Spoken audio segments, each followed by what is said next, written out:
Things happen to us in life where we want to get back at somebody. You know, I'm sure, do we got any kids right now that has been bullied before in school?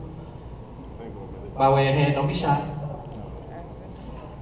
Did you ever get that kid back, or did you tell a teacher, or what did you do? What'd you do? Speak up. Got him back? See? Now, when you're young, that's fine and dandy. You're showing you're a man, you're brave. But see, the older you get, the consequences get bigger too. When you get revenge as an adult, you go to jail. Or they come back with even harder revenge, and they come back with guns and they shoot and they kill him. So is revenge really worth it? It's never worth it. So I made that song. It's crazy. Little backstory. Me and my brother, we've been playing flag football for years and years, and it gets a little crazy out there. It's mostly friendly competition, but we were blowing this team out, and they weren't the nicest people. Would be the nice way to say it in here. But they weren't the nicest people when we were blowing them out 17-0. And we go to kick an extra point, and a guy jumps off sides and pushes my brother to the ground. So me being big brother, I jump in, I say, that's my brother, and I push him. Next thing you know, all these punches come flying my way, so I drop to the ground. I get out of the rumble, and I notice I got blood on my eye, and I'm like, who hit me? And this guy jumps out and goes, my brother hit you, what? And so I go to square up with him. The guy I pushed came around, caught me slipping, knocked me clean out. Broke my jaw. And my brother said I was just lying there motionless, thought I was dead. Now the crazy thing is, do I want to tell that yet? No, not yet. So the crazy thing is, yeah, I'm gonna tell you. So the crazy thing is, the day before he knocked me out, I was at the shooting range, because I'm a gun owner, responsible gun owner. Or just, yeah. I didn't want to talk about it, but this is real. You guys are older, you're gonna understand, you're gonna grow up and see the world. So the day before, I'm at the guns, shooting my guns off at the range. So I had all my guns in my car. 2 weeks before that, my wife and I got saved and became members here at Mountaintop. So I was used to being crazy all the time. My brother could testify to it. I was the first to get in some action when it came down to fighting growing up. So the transition to being a Christian was really hard for me because I was so used to just snapping on people. And Tupac long ago made a song called Bomb First, and we lived by that. We bomb first, we didn't give him a chance to punch, you know what I mean? So that's how I grew up. So when this happened to me, he knocked me clean out. And I still think to this day, if he didn't knock me out, I probably would have went to my car and got my guns and probably start shooting. And who knows, maybe somebody innocent would have got shot. I could be in jail right now and not talking to y'all today. God has always had a purpose on my life. Now, to add even more insult to the story, I get knocked out, I wake up, I'm mad, I stopped coming to church. I was mad at God for something I did, which is crazy. And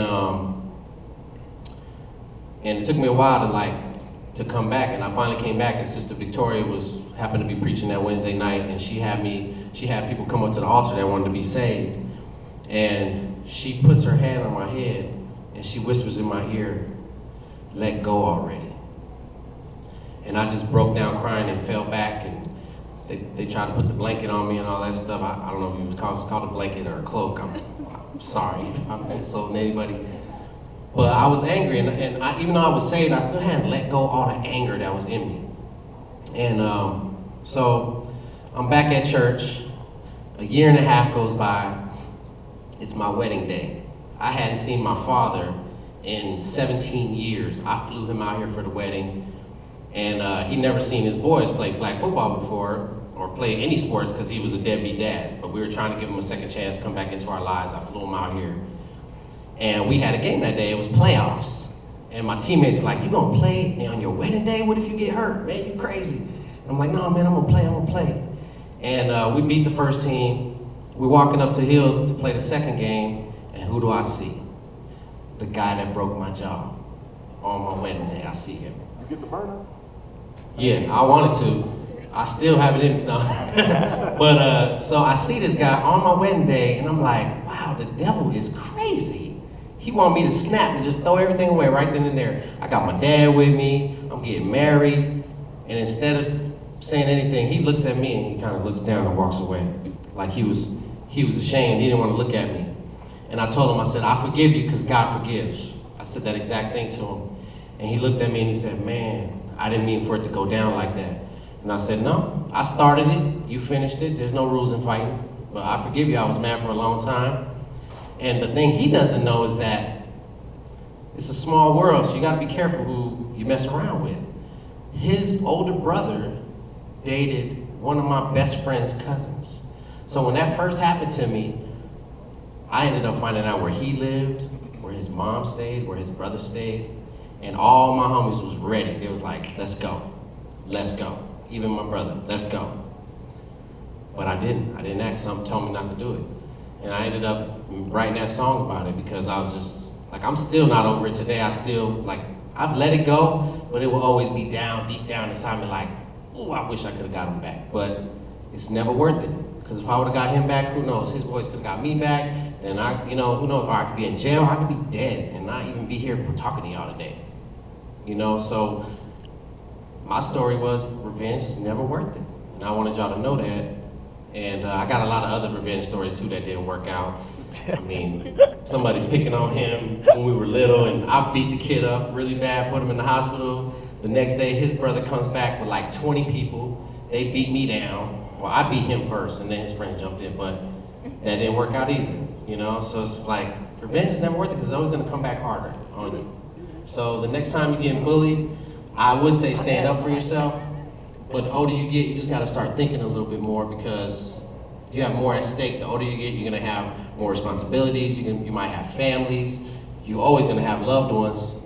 And it's hard to put all that into perspective when you're in that moment of being really angry. And I think that's the base of it, is not letting that anger take over you. Not letting that evil spirit take over you. Because we are of the flesh. But we also are of the spirit, and that has to be the strongest foundation in your heart.